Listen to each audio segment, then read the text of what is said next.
glitter. Platform sneakers, all the boys want a picture. Foreign cars, I make rich look richer. Save your breath, baby, I'm not going home with ya. Mini skirt on, take my body in glitter. Platform sneakers, all the boys want a picture. Foreign cars, I make rich look richer. Save your breath, baby, I'm not going home with ya. Mini skirt on.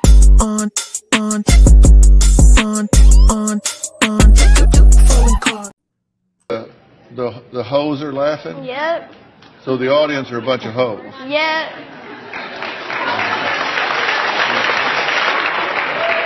Catch me outside. How about that? Huh? Catch me outside. How about that? Catch you outside? What does that mean? What I just said. Catch her outside means she'll go outside and do what she has to do. That's what she's talking about. Oh, yeah, this yeah, is okay, all, yeah. This is all, but don't you see that this is all mouth? This is mouth. Oh, So you want to take...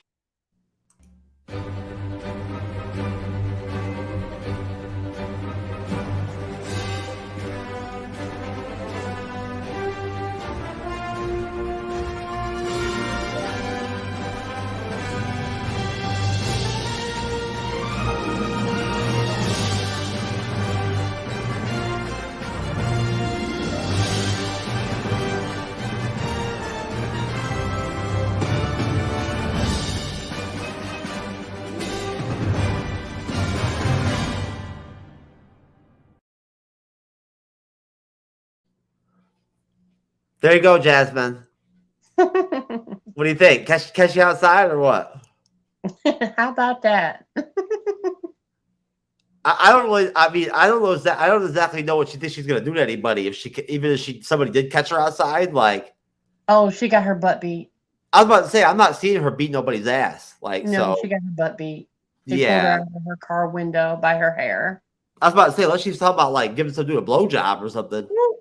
You know what I'm saying? Then like, I don't really know. Like, catch me outside so I can suck your dick type action. You know what I'm saying? Like, I don't really know what she's talking about. Like, I think Dr. Phil would jack her up personally. Hey, Bob, can you close the door? Thank you. The wonderful world of living with your parents. But no, I'm just kidding. Hey, Bob, love you. Anyways, folks, but no, Jazz. Also, I played that intro just for you too, by the way. That the joke there of the whole spin-off series, right? Off of She-Hulk. They should make that series. It would be a great series. Yes, it would be. And yes, Facebook user. I'm sorry, I can't tell. I don't know why it always says Facebook user. I'm sure I know it's probably somebody I know, Joey or Andrew or somebody and whatnot, everything. But yeah, right on time. You had better been right on time for you, but it wasn't right on time for me and Jasmine. We were supposed to be live at 7 o'clock. So technically, this is one of definitely the most professional of being on time, punctuality type deals. Either way, folks, this is the MCU'S Bleeding Edge YouTube channel podcast. We are, as of right now, a duo, just me and Jasmine, for Sunday's show. And essentially, we may add a couple of stragglers as the show goes on. But we're here to wrap up an article from MovieWeb.com ranking, I guess it was Dodger. Jeez. Hey, Dodger. Anyways, ranking the top 9 best acting performances across the span of the MCU. And Dodger.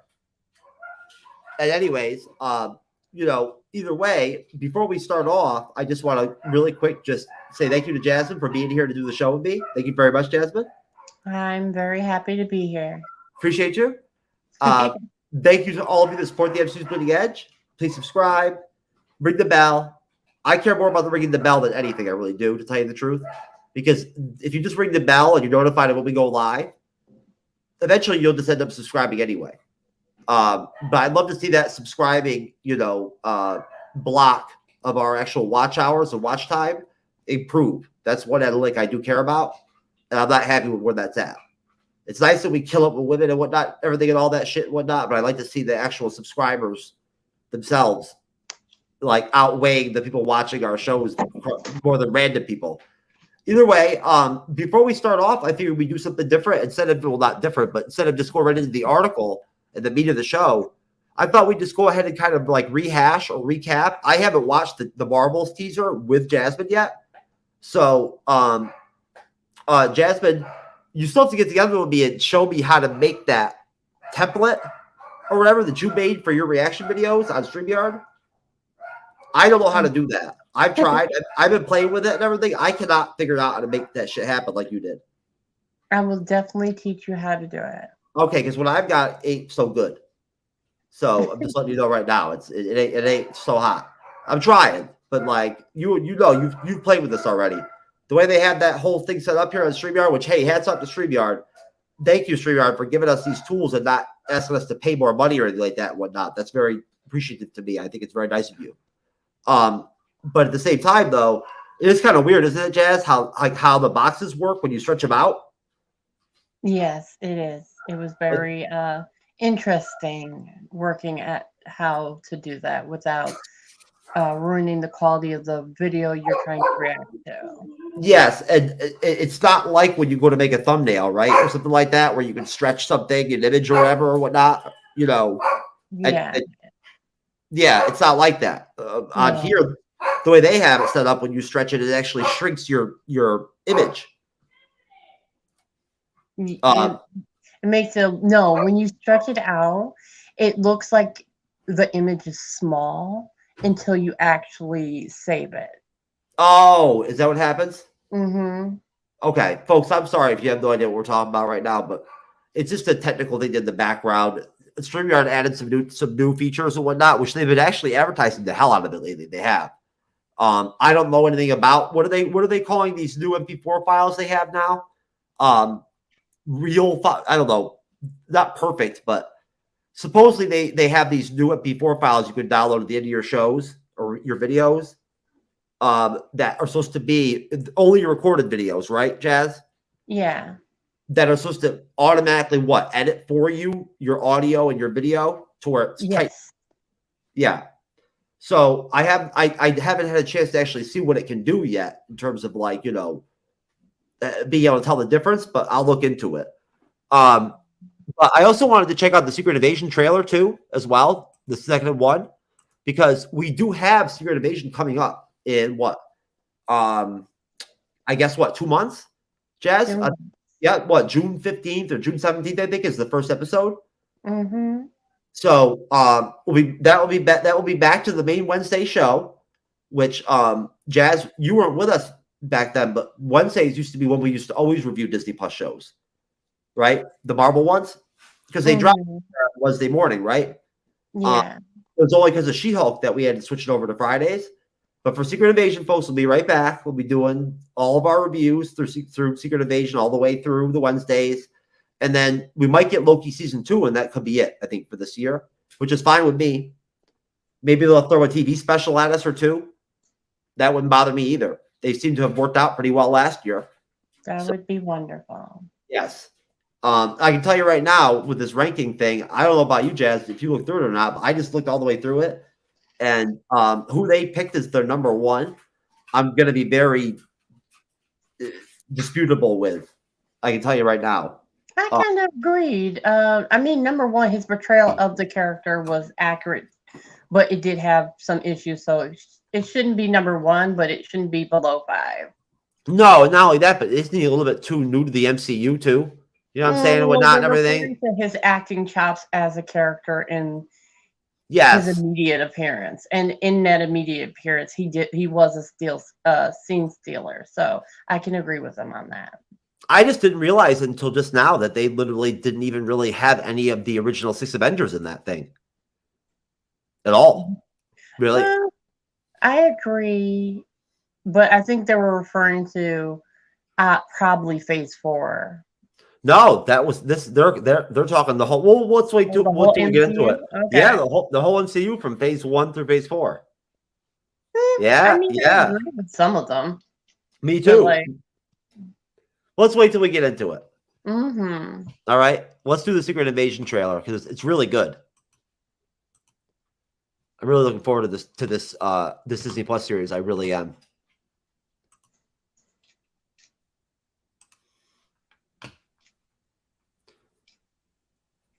Okay, which one is the second one? This one right here.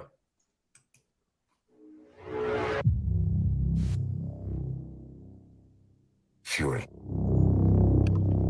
Since you've been gone,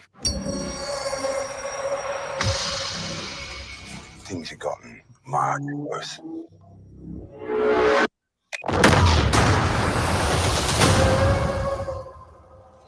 Why do you think I came back?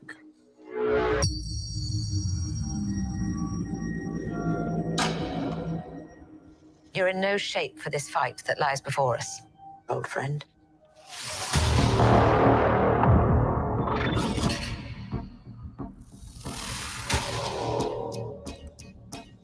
This is personal. Very few of us know about the wars fought in the shadows that have raged on this planet. Do you feel responsible?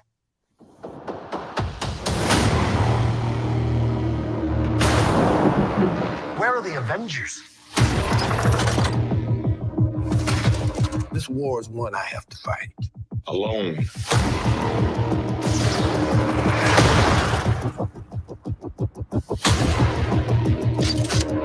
You're the most wanted man on the planet. You don't know what they have planned for you. The great Nick Fury.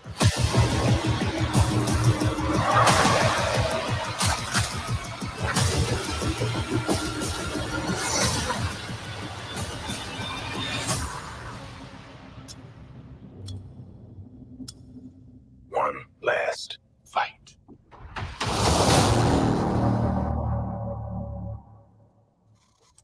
Oh man, I hope that's not his last fight. I just can't even imagine an MCU without Nick Fury. I mean, he hasn't really been in it of late. This is like his first big resurgence. Oh no, I know. So like, it's not like I'm missing much, but I do not want him to be gone like that. That's what I'm saying. No, because he's very integral to the universe as a whole as a character, and they have been underutilizing him as a character. That's what I'm saying. That and the fact that you're right. It's not that it's like he's been that involved, but at the same time, you know, with us already having lost, Dodger, are you serious, dude? Like seriously, shut up, bro. You're pissing me off. Sorry, folks. Dodger is being an asshole today. For a silent third co-host, he's not being very silent tonight. But either way, what's up, Raymond? How you doing, bruh? Hey, sorry, brother. I'm not drinking the margarita mix tonight, brother. I feel like I let you down. I betrayed you, but I'm not drinking it. I had to switch it up and go back to my normal, my traditional brew here. You know what I'm saying? But no, Jazz. For me, I guess where I was going with was more like we were already losing the original 6 Avengers, right? You lose Fury, right? He's almost like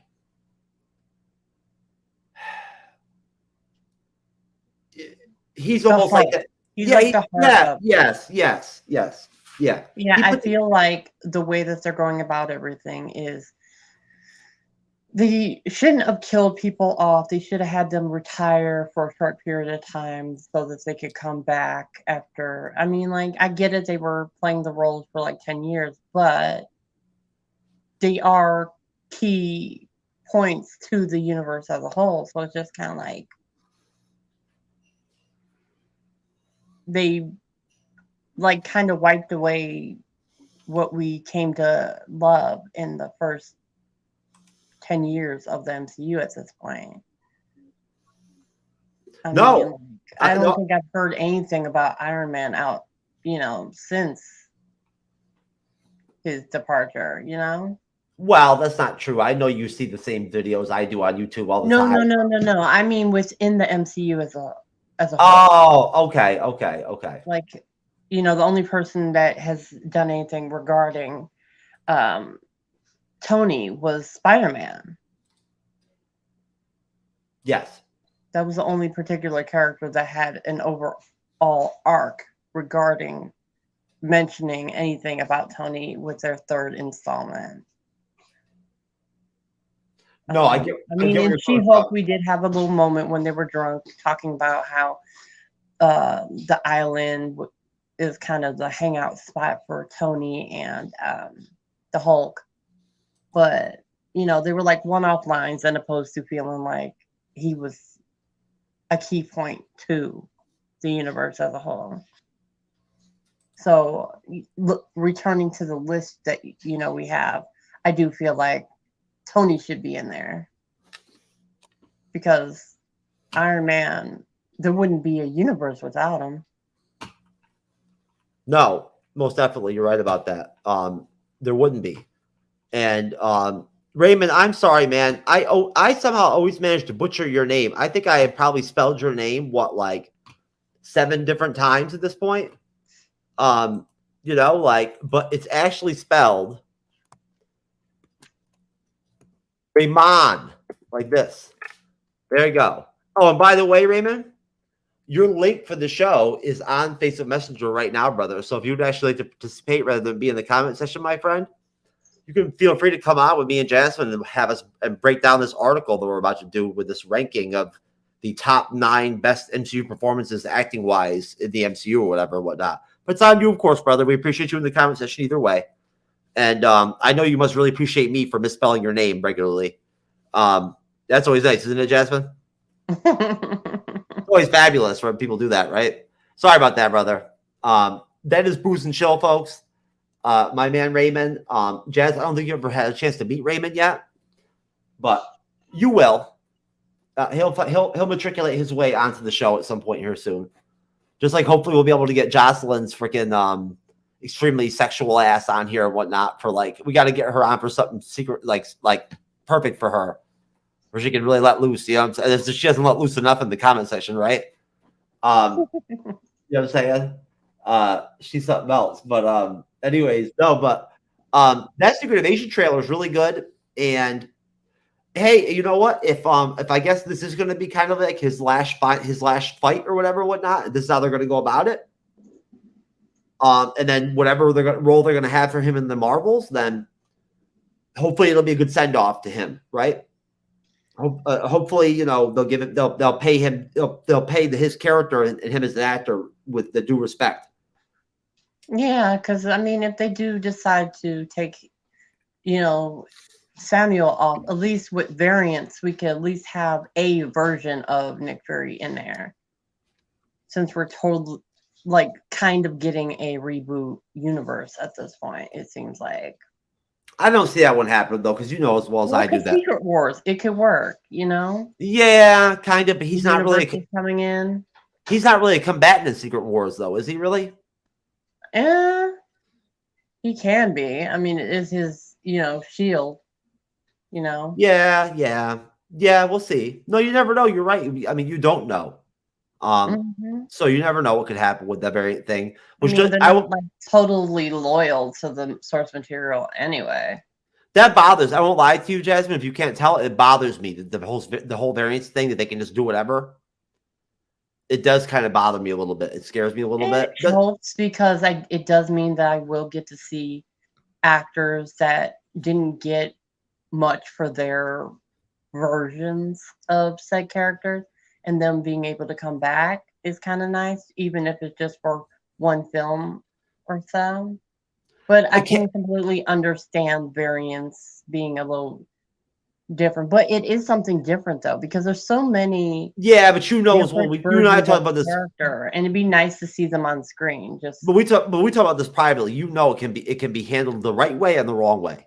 Yeah, and so far it hasn't been that bad, in my opinion. No, but they haven't gone full court press yet.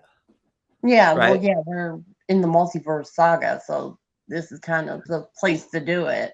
It is. No, hey, I don't have a problem with this with a nice well done cameo for Blade or something like that, for Wesley. You know what I'm saying, or something like that. If they want to do something like that, if they want to throw him in the Blade film, right? Just to pay him respect. I mean, let's be honest here. There is no MCU without Wesley Snipes, right? True. It doesn't happen. So I just don't think he gets the credit for that. You know what I'm saying? I don't think people even really realize that, without him, I don't know if you get those. I don't know if you get those Raimi Spider-Man films without him, right? No, you wouldn't have. No, I don't think you get the Fantastic Four films without No, that. you wouldn't have. It No. definitely Blade was integral part of reviving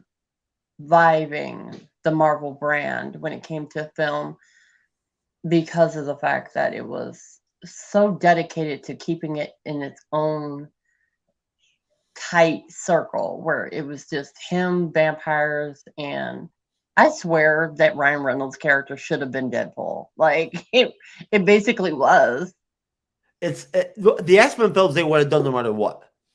They would Yeah. have, because the popularity of the X-Men was a well-known thing. It was a commodity. They knew that. Yes. Look at how well the animated series did, right? I mean, honestly, I wasn't a dedicated follower of it when it was on. I wasn't, but I watch it now. I do. It's one of, I don't know what you. It's one of my what do you call this? What you go to Guilty bed? pleasures. What you go to sleep with or whatever. You know what I mean? You know, that kind of stuff. That kind of show. Yeah. Like that's one of the ones I go to. That, and I've been watching the Clone Wars lately a lot because I've been getting all up in the Star Wars shit, man. Because of Andor. Andor got me all fucked up. I don't know how Andor didn't get you all fucked up, but it got me all twisted and shit. Oh, I liked it. It was a different cup of tea. It was. Mandalorian's kind of my cup of tea when it comes. It was very serious. It was very serious. Yes. Yes. It was and very my serious. cup of tea is more Mandalorian. That's fine. There's nothing wrong with that. They're going serious with Mandalorian too. Yes, they are. But like they do keep it cute when they need to, and they keep you know, there's moments. They soften it up. So it's yeah. not Yeah, and you already know. completely And you serious already point. know why. And you already know why. Favreau didn't even want to go that direction this season. It was Kathleen Kennedy. You know, you heard about it, right? Yeah, you told me. Kathleen Kennedy. No, I didn't tell you. Kathleen Kennedy pushed it on him. The whole that he had to keep on rocking the Grogu Mando thing. Well, I love Grogu, so like I wouldn't watch it anymore if Grogu was gone. They weren't going to take him out. I'm just saying. Favreau wanted to go in with a more Andor-like-esque tone. Then I probably would have got bored. Not without there wouldn't have been they wouldn't have taken away the action. Well, no, it's not that. No, this too serious of a tone is a bit much for me in a world where it's already pretty serious. it wouldn't have been Andor level, not like that. You know what I'm saying? But I just mean, you know, I get it. Yeah, he wanted to flush out this whole deal that we're watching. And folks, just to remind you, you'll see Jasmine and I covering the finale of The Mandalorian. Great. I think it's been a great season. People have been disappointed with it. I've been happy with it. I love the show. It is amazing. Oh, Jazz, you missed out on the last review. It was great. The last episode I haven't was watched awesome. the episode yet. I wanted to binge the it's so good. So good. Oh my God. That's why I'm so excited to do the finale with you, because I'll have watched both episodes in tandem. So see, that might fuck you up though. What if the finale sucks? I doubt You know what I'm it. saying? And then you come off the high of episode 8. I doubt it though. All right. I seriously doubt it. Because like everybody loved episode 8 on the panel, and and that doesn't usually work that way. But everybody was like, "This shit is awesome." You know what I mean? Like this, they fit so much into that episode. There's so much that happens. There's so many characters that happen. They actually bring the Empire in again for the first time, not in again, but they really bring the Empire in, right? With some characters from like the lore, you know. Oh God. Oh, I don't want to get all Star Wars, but you know, they bring in what's his name? Paz, whatever that big ogre motherfucker is, that one Mandalorian, that's one of the heads of the tribes, Paz Vizsla or whatever and whatnot. He's in that episode, dude. He's sick. Either way, folks, no, but the Secret Invasion trailer, great trailer, very suspenseful. Love the espionage angle. I don't think you at this point, Jasmine. I don't think there's any point in even saying anything about the music anymore, is there?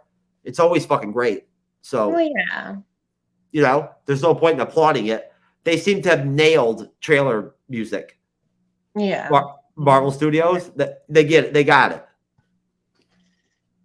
If they botched it one time, I wouldn't even know. I'd be like, what? Well, If they you're like, have really good composers, so we haven't really had to deal with any lows when it came to their material when it came to that, which is wonderful because I guess as Marvel fans, we've been kind of spoiled for like 10 years. So just imagine if we had to go through like several films where the music was bad. I think they actually need to I think they may need to like make the trailers not so good at this point. They're too good. No, that's not. Is that true? Because I swear I heard you say that you weren't a fan of a recent trailer. I'm not. I mean, I think the trailers are too good sometimes. Like the Ant-Man 3 Quantumania trailers. Oh, but what about that current trailer that came out for the? Ah, yes. Okay. Yeah. Exactly. She's already trying to get confrontational with me, folks. Already. Just because I mentioned offhand that I didn't like the Marvel's teaser trailer, she's already pissed off at me, and like and she can't leave it alone. No. Use the ones that they're all so good, but then You're pain in my ass. You know that. I'm telling you right now. You're a different pain in my ass instead of the MCU girl. I can tell you that right now. You're a consistent pain in my ass. The Marvel teaser trailer, folks. Now, hold on. Let me preface. I've only seen it once, and I do think I understand that they're trying to go with like a I think they want to go with a similar vibe to the Miss Marvel Disney Plus series, right? Which is what Cyber said when we watched the trailer the other night. Don't ask me how. Of course, only with me moderating when I have decided to pull up the trailer during a Mandalorian review, or excuse me, during Bloodsport review, the Bloodsport film. I decided to do a trailer reaction. Well, speaking of which, Jasmine, you and I will end up. I'll talk to you after the show, and we'll do one of these. We'll do an actual reaction on this, a reaction for the Bleeding Edge. But no, I think they're going with a different vibe with this. I think they're going with a vibe that's kind of more lighthearted. Which Jazz just said that's right in her ballpark, and I'm okay with that. I mean, again, I'm optimistic about the Marvels. Nick Fury's going to be in it. That might be his last appearance in the MCU. I want it to be good. I want it to work. Captain Rambo? What the hell are you doing? That's the peak. I think they're calling it the peak. Point perimeter. Gonna get you some readings, Fury. Hello? Hello?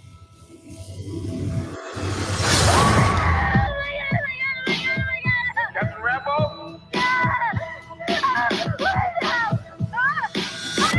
Is it just me, or did you not just get like a serious WandaVision vibe right there when she put her hand up to that energy wall? Yes, but no, I believe that is where the Watcher is. That's the barrier between the. No, really? Yeah, that's what I think it is because that's what Monica Rambeau can see. Do you really? Wait a minute. Do you really? Yeah, that's why that happened. I think that's why that happened. Well, you never know, but I'd have to do some research. But I don't think that I think that the realm that the Watcher exists in is not has nothing to do with electricity. No, she can see frequencies, not electricity, and that would have a frequency to it. Okay. I thought she could manipulate any type of energy. That is one of the things that she can do, but she can do it quite a bit. Okay. That's possible. That's what it was giving me from the Well, all I can think of was WandaVision with that episode where she got sucked in. Yeah, right? That was giving me the same vibe. Yeah, but instead it was giving me the what if episode when we saw the Watcher in that realm. And what was it? What is the name of the cop? From Ant-Man that was in the WandaVision trailer. God, it was so long ago. I don't know. You know who I'm talking about, though. I know exactly who you're talking about, but I'm like Jimmy. Is it Jimmy Chow? No. Jimmy Chow. Fuck, I can't remember. Maybe? I'll look it up. I'll look it up. Are you asking the wrong person? Because I do not remember. Is this an Avengers test? Where's Captain Rambo?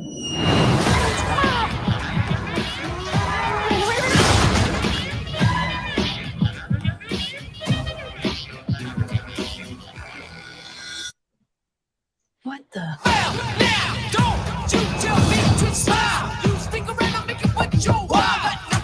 Hi.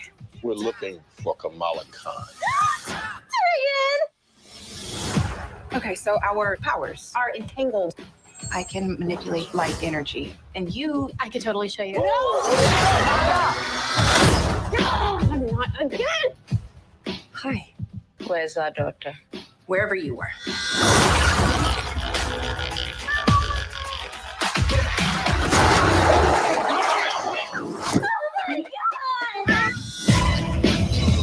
That's funny.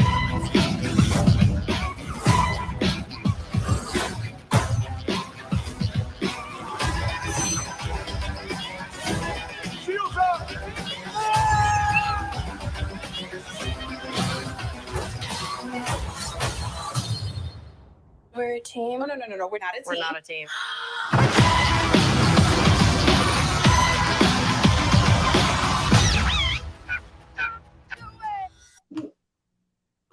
I love the fucking actress that plays Kamala Khan.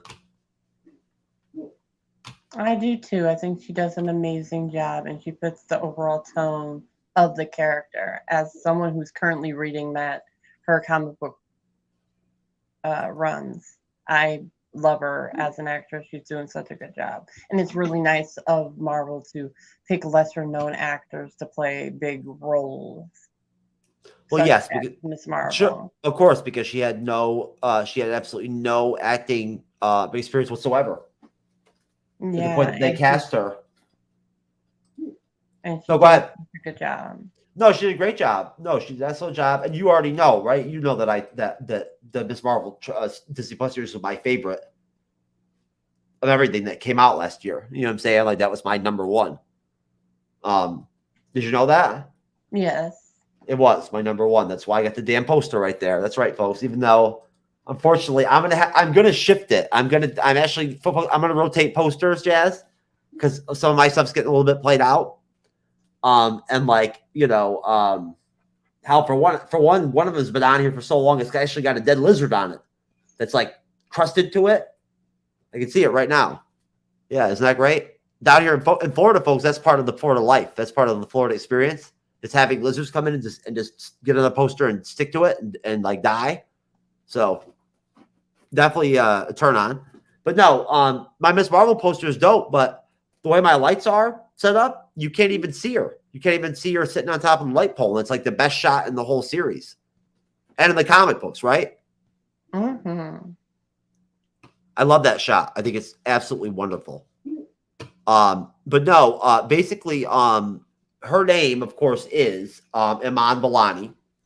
And yeah, I mean, I like everything. I liked it more on that time. I enjoyed it more this time. I liked that fight scene with Captain Marvel.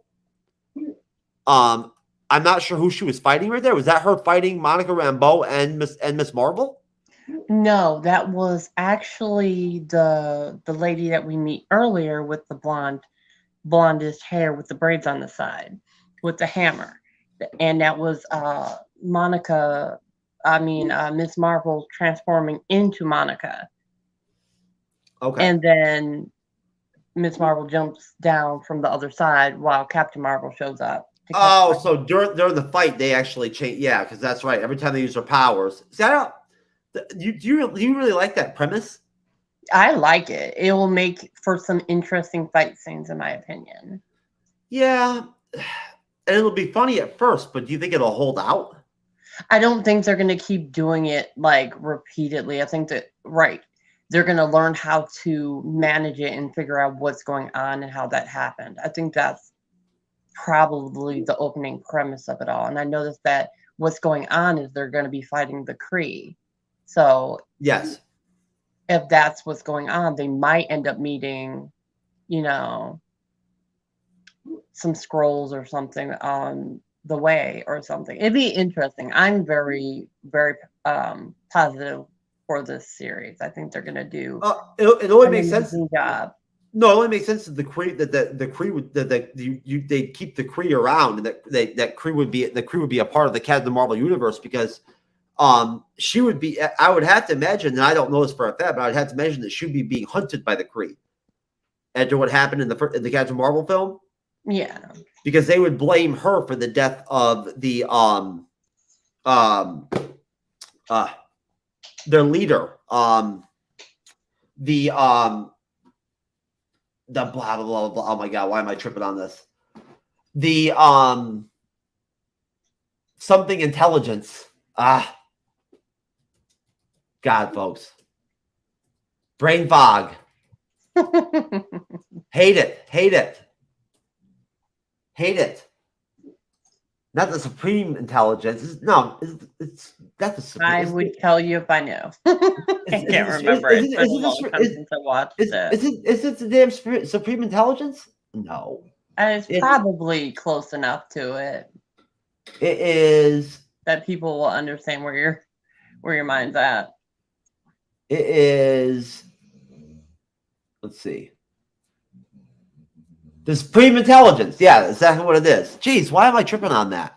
The supreme intelligence. Yeah, they're gonna blame her for that, for the if you could call it a death, right? I'm not even sure if the supreme intelligence was alive.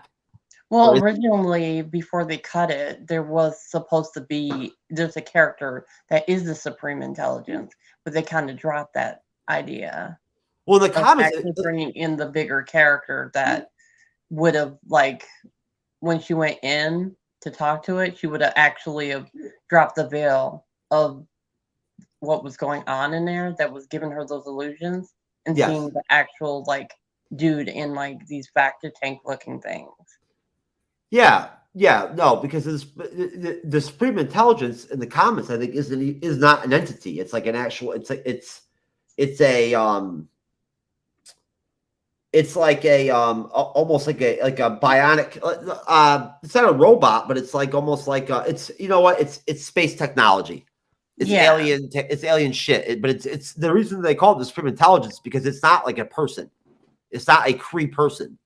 It's actually it's like stored memories and information all crammed to like one almost bionic being, right? That runs the Kree race. But no, it makes sense the Kree would be in there like that. I don't like the I believe they're going to be calling Monica Rambeau Photon in this. I do, which I like that. So. Yeah, I like Photon. I do. And that was actually Kamala in her Miss Marvel costume, wasn't it?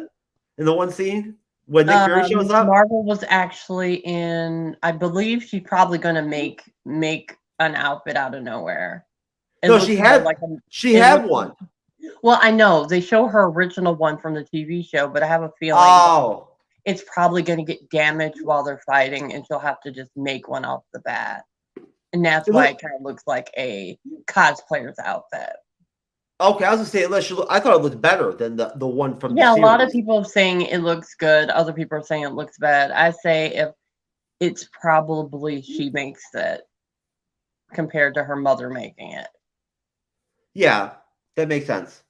No, it'd be hey, like a lot of things, right? When it comes to this kind of stuff, I did enjoy that more. This time I did. Now that I had more to kind of like a chance to kind of look, pay more, I guess, more attention to it. I noticed some details in it that I didn't notice the last time. And you know, now I noticed that also that we didn't see, you know, what's his name from the Secret Invasion series. That's going to be basically partnering up with, you know, with Samuel L. And that's, of course, you know, Ben Mendelsohn as Talos. Mm-hmm. I didn't see him in that trailer, so I'm wondering if he's going to be in the film. I would be surprised. It'd be surprising if he ends up not making it out of Secret Wars. I mean, Secret Invasion. That's you never know. You're right. It's possible. Either way, I'm sure you're probably that you must. Even though I know you didn't watch Game of Thrones, right? I haven't. Oh yeah, I watched Game of Thrones all the way through. Oh, you did watch it. Oh, you didn't watch House of Dragon. Yeah, House of Dragon. I didn't watch. Well, you know you're gonna have to catch up and watch House of the Dragon so that you can review House of the Dragon season 2 when it comes out. It's before you know it, it's gonna come out. I just figured I'd wait until it was over. I think they're actually filming season 2 right now. I do. I believe it. I believe they're in the process of filming it right now. There's actually I just saw a YouTube video. People want to see what's his name? Well, they want to see him. And the guy who plays Superman, he used to play Superman in the DC. Mm-hmm. They want to see the guy who's going to be in Loki season 2, potentially. You know who I'm talking about. The actor's name. I'm just tripping right now as far as trying to remember it right now. Oh no. Who the hell played Superman in the Justice League film, the Snyder Cut? Brandon Routh? No. Henry Cavill. Henry Cavill. Yeah, there's a lot of people that want to see Henry Cavill in the House of the Dragon. They just want to see him do a sex scene for once. Or they want to see him. They want them to do another spin-off series where they have him play Aegon the Conqueror, right? And they just want to see him do a sex scene. Well, you already know that there'd be a sex scene anyway if he was. Well, yeah, but he didn't really have any in The Witcher or. Well, that's the thing, though. If you're in one of those HBO series and whatnot, that's like part of the deal. Like you're doing sex scenes. But like that's kind of why I think that's why anybody wanting him to be in it is because they just want to see him naked. It's very possible. Yes, I imagine that the majority of the female people and probably some of the male guys too that don't even profess to be homosexual probably would like to see him in a sex scene. I personally can see and notice his attractiveness. You know what I'm saying? Like when he takes his shirt off and whatnot. I enjoy. I think highly of the fact of his natural hairy chest, but I do not connect with him on a sexual level, unfortunately. Like that, I do not care whether I see a sex scene with him or not. It would be interesting though to see him play Aegon the Conqueror. You know, that would be. I'll tell you right now that if they did an Aegon the Conqueror series, I don't know how much you know about the lore. I know more about the lore than I do about Game of Thrones. Remember, I'm just reading the books. I only watched the first season. I don't know if you remember that or not and everything and whatnot. But I went to the House of the Dragon blind, just based off the lore. Right now, I am happy. I'm sure you're happy to see Emilia Clarke in Secret Invasion. Yes, and she looked good in that trailer too. Very. And she's an interesting character. Who she's playing, Abigail Brand. Mm-hmm. I'm not that familiar with her from the comics. I'm going to have to brush up, like we talked about. You and I discussed before, Mm-hmm. and actually take advantage of what is my Marvel Plus for once, right? Your Marvel Unlimited. My Marvel Unlimited. I'm sorry. A Marvel Plus is. You know what? Shout out to Brett Scott. Marvel Plus is Brett Scott's podcast. I apologize, Brett. Folks, when you collaborate as much as Bleeding Edge does, shit gets crossed up. But no, Abigail Brand's a mutant too. So I'm interested in seeing how they're going to play that out. If they're actually going to express that. That'll be interesting. I'd like to see, yeah. I mean, if they're going to actually allow her to use her powers, right? Which aren't really all that exciting, to be honest with you. They're all they basically are is just like a form of like pyrotechnic type powers where she's able, you know what she can do. She can heat her hands up to temperature levels that are beyond fire. So she can basically incinerate or burn through anything. Like I don't know about admantanium or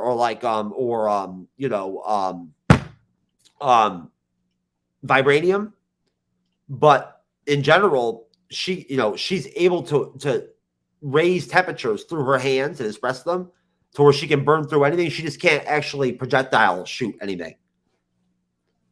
She can't, you know, she doesn't have the Captain Marvel abilities. Well, I think that'd be interesting, though.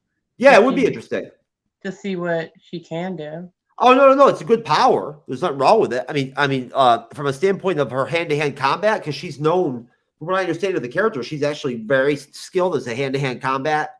She's like, you know, Black Widow level. You know, I mean, being you know, not maybe Black Widow level, but like having been a trained shield sword agent, she knows how to fight. So I'd have to imagine that when she uses her power or whatnot, and she punches dudes or whatever, whoever, chicks or whatever, that she's probably able to drop those like fire punches and shit. That probably would look pretty dope. It kind of reminds me of like Ghost Rider, you know? Which, speaking of which, I'm hearing rumors again that they might actually do something tangible with Ghost Rider here soon. Well, we shall see. We shall see.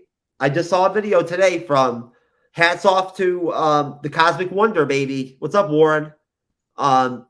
For dropping the video today, saying that they know who the villain's gonna be when they do put the Midnight Suns together, and who the villain of the Blade film's gonna, not maybe the villain, but who's gonna be a part of the Blade film, and that's gonna be Lilith. The original reason, cool. The original reason why Doctor Strange brings together the Midnight Suns in the first place in the comics is Lilith, the daughter of Dracula. Awesome. Yep. And her children, the Lilin. That's why the Midnight Suns are formed, is to fight Lilith, because she wants to take over our plane. Well, so yeah, awesome. Because I played the Midnight Suns game, so I'm kind of versed in that now. But yeah, that definitely sounds interesting. I know. I heard the Midnight Suns game is pretty dope. Oh, I love it. Especially they added Deadpool, Morbius, Venom as playable characters with their own story plots. Nothing wrong with that. Hey, when it's a video game, I think you can kind of throw some of the comic accuracy right out the door. Why not? It's a video game, right? Why not make it fun? You know what I'm saying? Because Venom was never in the Midnight Suns. That's okay. Well, you know? No, they were kind of wreaking havoc in New York City, and they kind of they get taken over by Lilith. Oh, I see. So while Lilith, fighting one of the heroes that they were terrorizing. I got you. Yes, because Lilith that's how they become part of the story. Yeah, Lilith is very powerful. She is. She's a very powerful character. I mean, again, she's Dracula's daughter. You're a character that is you're basically the daughter or son of Lilith in the game. I see. Okay. No, she's a very interesting addition. I think that I forget the actress that they actually said that is going to play Lilith, but I know who she is. I've heard her name before, and either way, it's a great addition. I like it. I'd like to see a comic book accurate version of the Midnight Suns to some extent, where like the Black Knight's not in it, because the Black Knight is not, and it has not had anything to do with the Midnight Suns ever in the comics. He's not a part of it ever in any of the renditions. He's never been a part of the team once. He's not a part of that part of the comic book, like part of the comics. He's not into that. He's not really a supernatural character of that type, the Blade type, the Ghost Rider type, the Morbius type. But at the same time, though, I can get how I see the excitement with some people in the fandom that want to see him in that spot. I don't blame them. I think it would be more interesting because it would make more sense due to the nature of his weapon. It would make more sense for him to be in the supernatural realm of the Marvel Universe, in my opinion. Well, hey, I mean, the best part of the whole Eternals experience for me in the theater was seeing Blade. Really? Because I loved the deaf character. The way she beat up that the one guy that was kind of like the Superman of their group. Oh, you mean the crap out of him? That was like the best part of the movie for me. You mean Angelina Jolie? Her being broken, and just taking all that anger out. That was awesome. You mean Angelina Jolie? No. The deaf character. She was the one that was kind of like in the ship majority of the movie. Oh, the deaf character. Oh, Ajax. I like Yeah. that character the most. Yeah, yeah. Oh, yeah. They finally unleashed her right there at the end. Yeah, I know. And that the way they did the speed, super speed in that film is something DC has yet to be able to do, because they always constantly make everything seem slow around them, which kind of brings down the whole super speed for me. It's that like, I was get it that everything was slowed down for them, but like visually, I would prefer to see them moving faster. I remember you're one of the three people that doesn't like the way that they did Quicksilver in the God. In the new the way they killed my baby off. In the second stage of the X-Men films. The First Class or whatever ones? No, I liked Quicksilver in the First Class franchise. I didn't like what they did to Andrew Taylor Johnson's Quicksilver in the MCU. Oh, okay, I see. That one was like they filmed like a bunch of different versions of what happened, and they chose to use the one where he died. And I was just like, "Are you stupid? You could have killed him off in the Infinity War and made that moment where she not only lost her man but lost her brother, and then got snapped. Come on, that would have been peak." I know, honestly, that might be. I think Age of Ultron. You already know, and I think you agree that Age of Ultron is super underrated as a film. Yes, Age of Ultron is one of my favorites. It's an excellent film. It's very well done, but the Quicksilver death there at the end, it doesn't really do anything. It's not. No, it did nothing. It brought nothing to the character in my opinion. No, it didn't. It added no emotional anything to the ending of the film at all, really, because the way it happened. Yeah, it was just meh. It was just like, yeah, there's no build up. The one-liner, you didn't see that coming, really. Neither did you. No, I mean, maybe if they could have had Hawkeye be like affected by it or something like that more. I would have been happier if Hawkeye died. Oh God, shut up. No, like, come on. That death was just. It was so we didn't have enough time with the character to give a damn. Don't be talking about killing off my man Hawkeye. I love Hawkeye, but like seriously though, at the end of fucking Age of Ultron, sense for Quicksilver to get killed by bullets, knowing damn well. Hey, moves faster than him. Like, if they had killed off Hawkeye, I never would have been able to have a reason to wear my fucking Ronin costume. when I moderated the Hawkeye Disney Plus series reviews. I get you. Right? Which, by the way, folks, I'll be back in full Tusken Raider outfit in uniform for the Mandalorian finale review, I promise. I will bear the weight of the Tusken Raider Samuel outfit again. Believe me, which is very sweaty and fucking like not comfortable at all. And I can't drink with it on either, which is really fucks me up, or smoke. So, so I may have to half-ass it occasionally and pull my fucking mask up and all that shit, but I'll do it still. I'm still gonna do it. I'm going all out, baby. I'm looking for my Jar Jar Binks costume, but they're very expensive. And I don't know if Jasmine can handle me as Jar Jar Binks. I love Jar Jar. Yeah, but me as Jar Jar Binks moderating the show and shit, like you have to look at me and everything. Only if you can get the voice down. I can't do Jar Jar. Well, then don't do it. Sweetie, have you ever seen me try to do an impression of anybody before? No. There's a reason for that. You know what I'm saying? I know my strengths and weaknesses, and I like to think I do. And one of my biggest weaknesses is I cannot do impressions. So there you go. I can't do it. I don't even want to try. It makes me feel physically ill thinking about even attempting to do Jar Jar right now. I can't do it. I can't do it. I'm not embarrassed. You know that. It's not that. I mean, hell, you know what I told you last night on the phone that I have been experiencing in my personal life, right? In the masturbation department, right? With that whole deal. You know, which is a very funny inside joke, folks, here on the Bleeding Edge. You know, but we'll save that between me and Jasmine. I don't think that anybody in the audience wants to know about any of that kind of stuff, at least on this show. But Jasmine knows it's very amusing what happened. Not very good. It doesn't lend well to my True Knowledge title very well. But you know, but hey, that's why it's just a joke anyway. He dedicates 8 hours a day role-playing as a toddler. I'm in baby mode on and off all day.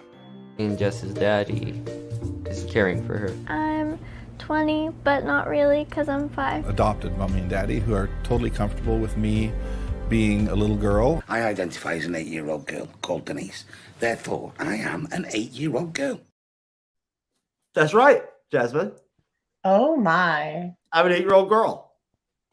Oh, my. Right, Dodger? I identify as an 8-year-old girl, so I'm an 8-year-old girl. Oh, my. I'm sorry, Jasmine. I didn't mean to. I didn't mean to throw you off with any of that or anything like that. Whatnot. I'm sorry if that was too much for you to handle or whatever. But you know, I have no words. You have no words for that. I have no words. I told you I was going to be bringing some new shit. Like I know that some of my videos are getting old. So I needed some new material, baby. So that's what we got. We got Catch Me Outside and fucking whatever the fuck you want to call that crap right there. You know? Yeah. Yep. I'm 20, but I'm also 5. Okay. Good luck for that. Right? Giving me creep vibes of whoever dates them. Hey, you know what? Good for them. I don't know what to say. I mean, you know. I really don't know what to say. I don't. I'm speechless with that whole shit. I don't even know what to say about it. But either way, Jasmine, what did you? I don't even know if you've actually seen this before. Did you know all about this? They're going to take off. Some of them going to bomb, just like they've bombed in the comics. What about this guy? You think this guy can make it for the Avengers? Diamond Days, a ninja teaching flicks. Honey, let me see the sign there. Come on in here, ninja. This here's my ninja. Diamond Dave's Ninja School. Come on down. What we're going to teach you, hold that, darling. What we're going to teach you in our first episode is a proper stance and a proper kung fu. And you got your Judy chop, all right? You got your karate chop, and you got your ninja chop. Now, what smart thing to do is like when you use a judo chopping, you gotta say it, you know, for you beginners, you know, like a Judy chop. Because what you don't want to do is like be a Judy chopping and a kung fu kicking, and there goes your leg. You know, there ain't much hauling for a one-legged ninja out there. Right there, hard as a rock, buddy. Let me show you something. I'll have last time, baby. Don't put it in front of your face. I don't want to hurt you. You got me? Now, what we're going to do here, we're going to work on the ninja chops. What we're going to do. You go a ninja chop. Well, now see, now sometimes it don't always work for a ninja, you know, but it practice makes it perfect. Don't go ninja nobody, don't need ninja, alrighty? Now, them things there, if I was put them in my pockets, they'd get me for concealment of a deadly weapons. It says you got your son fella coming at you out in the trailer park. Regular cannon-backer, you say? No, says I. Watch this, people. Yeah, we just rolling through the trailer park. What's that? What's that fella doing? Ninja start. Right there. That son fella jumps up behind a trailer on you. You know, you got to put them on out yonder like that. And you can't get him caught up in your ninja outfit, you know. And like if a fella's coming at you with... Dude, that guy lived right next door to me, man. Yo, what the hell was that weapon he pulled out there, Deanne? Was that a crack pipe? Like, it looked like a damn skull can or something, didn't it? Where did you find that?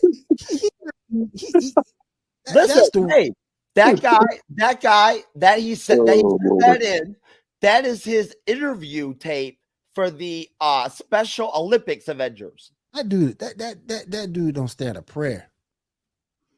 Oh, that dude. It's amazing something like that.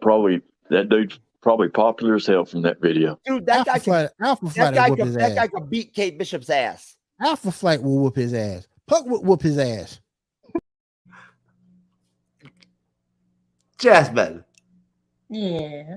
Do you know that guy personally? No. No? Okay, I just want to make sure. If that was like a distant cousin of yours or something like that, the Judah Chop guy? Mm-mm. No? Did you enjoy Andrew's facial expression after that? Yes. That was good, huh? Yeah. You gotta like that. Don't be ninja, Jasmine. Nobody that don't need to be ninja. Okay? Mm-hmm. And there you go, folks. Whenever my lazy ass does actually get along to like making some merch, that's going out in one of our first t-shirts. Don't be ninja, nobody. Don't be need no ninja. See, I can't even pronounce that. His shit. You see how well I do with a freaking try to do an impersonation. Shit. Did you see his accomplice there? It should look like a real winner. Oh, I'm telling you. That shit makes me laugh. I love it. Jeff B, I miss you, brother. You're funny as hell. Anyways, the article itself, from the title, from movieweb.com, if I can actually manage to get my mouse to work and pull it up. There we go. Fabulous. And get to Google. The 9 best action performances of the MCU ranked. MovieWeb.com. Shout out to MovieWeb.com. We appreciate you. You'll be in the description. And I will screen share this real quick so we can actually get a look at it. Of course, I won't have the proper professional template to go with it like Jasmine would have. The layout or whatever like Jasmine would have for us, right? Look at the weak shit I came up with, Jazz. This is great, right? That's even further away. Is that awesome? Yeah, there you go. But Jasmine doesn't take me seriously when I ask her to help me for with my layouts and whatnot, everything. So I end up with this. Thank you, Jasmine. I'm so glad that on my next reaction video, people will get to experience this. This bullshit here or whatever. That's actually really funny. It'll be fabulous. It'll look so good for me. I'll look like a real winner, What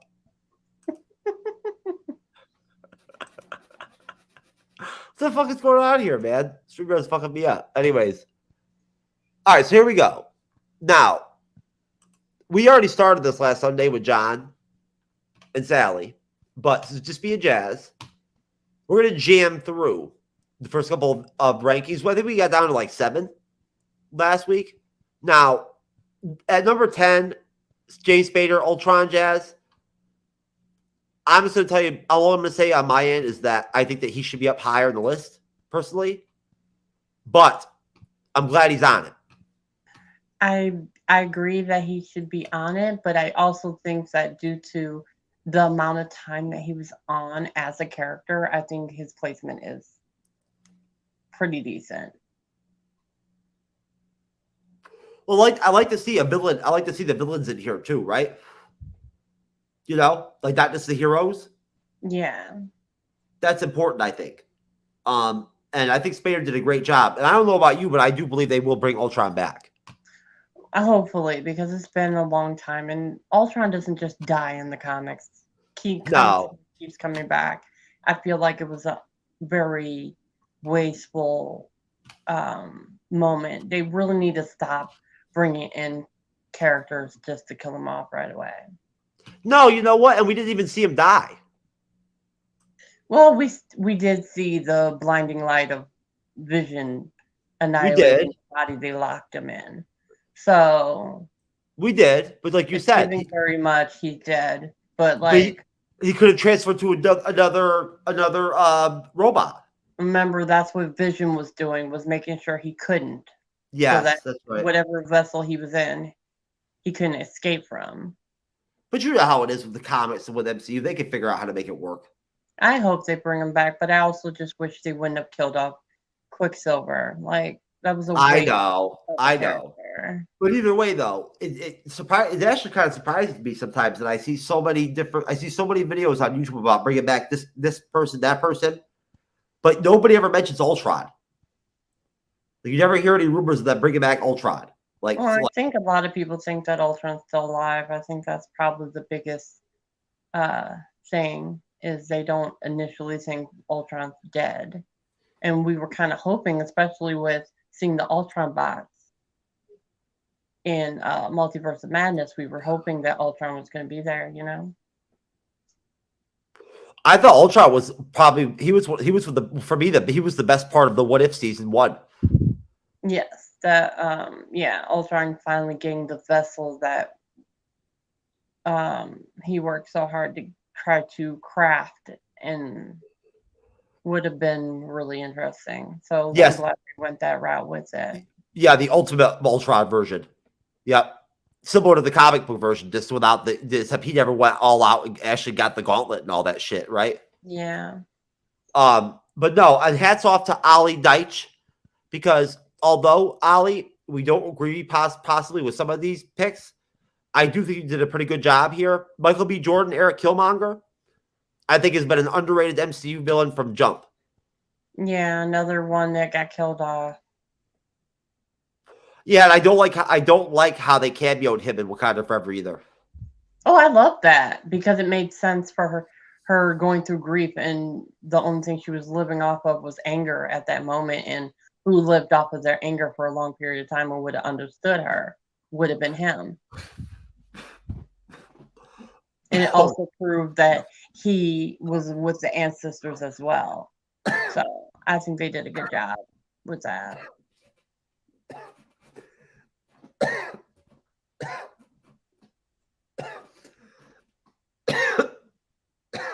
Folks, I badmouth Wakanda Forever. Look what just happened. Sorry about that, Jasmine.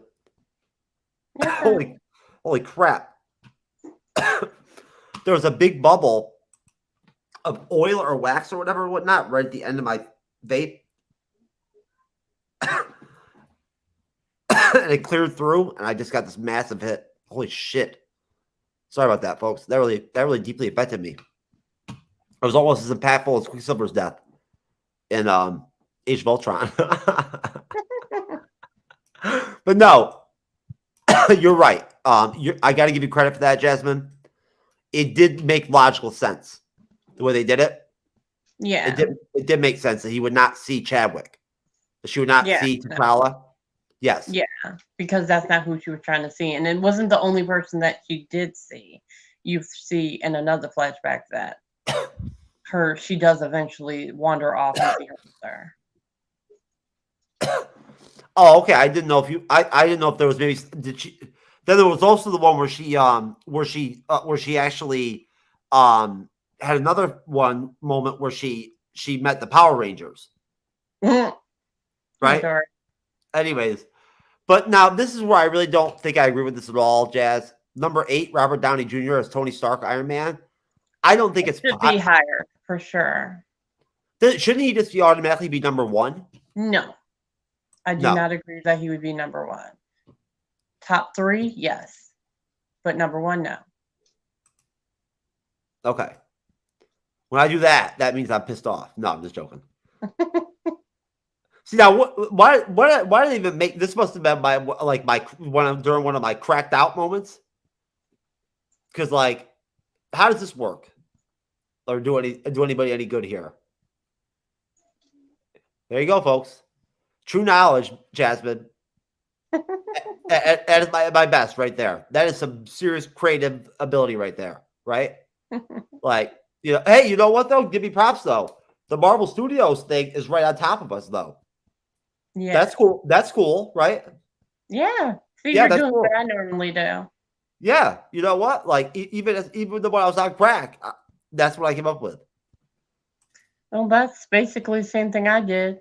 I just made the third window right behind there.